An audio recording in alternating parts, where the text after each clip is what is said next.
Known for chart-topping hits like God Gave Me You and Washed by the Water, acclaimed singer-songwriter Dave Barne's heartfelt lyrics and soulful melodies have touched audiences worldwide. Recently, our media team had the honor of interviewing Mr. Barnes, who shared insights into his creative process, his journey as a musician, and the inspiration behind his beloved music.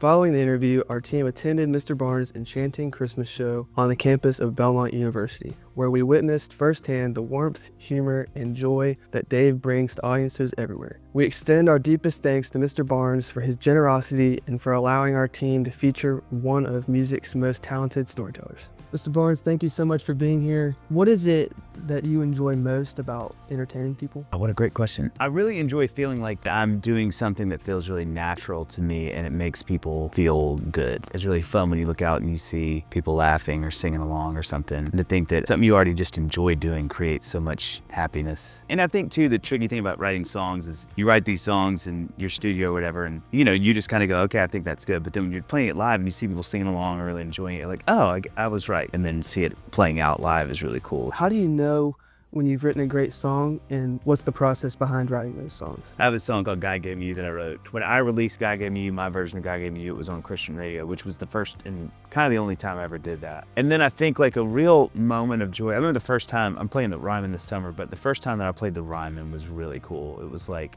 standing on that stage and all those people out there. It was just like, this is really cool. I had dreamed about that for a long time. I think it's one of the hardest things about doing music for a living, writing songs for a living, but I think ultimately with any creativity, with anything that we make, I think it has to matter to us first. Sometimes a mistake is trying to create something for people instead of creating it initially for yourself. I also know that you have a podcast called Dadville. What kind of inspired you to start your own podcast and kind of branch out a little bit? My neighbor, he lives across the street. He's another singer-songwriter. He's got named John McLaughlin. We just want to have a place where dads could talk about how much they like being dads. And it's been really fun to see people respond and people really enjoy it, which is super encouraging. Kind of going off that, how does your faith kind of impact your approach to the music business? Early days, I was playing a lot of bars and clubs and stuff. You realize those are not the places that what you believe is really like on parade or forefront. And I always hoped that when people interacted with me and my band or my crew, whatever, that they would really feel like, oh, you guys seem to work a little different than some people. And I think ultimately, like any career, it's just really having faith that God is gonna use it in ways that he sees fit. I think I'd say in any creative field,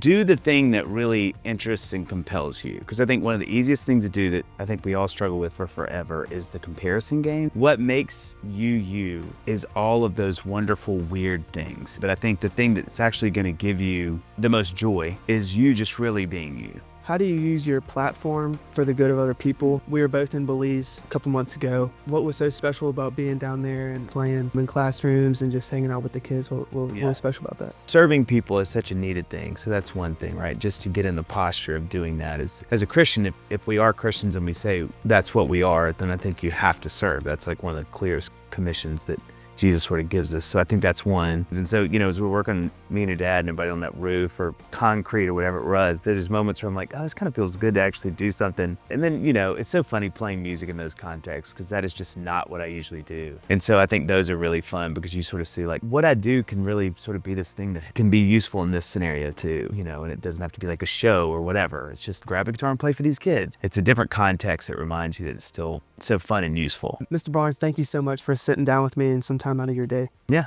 of course. God, Mr. Barnes, 5,000 years old.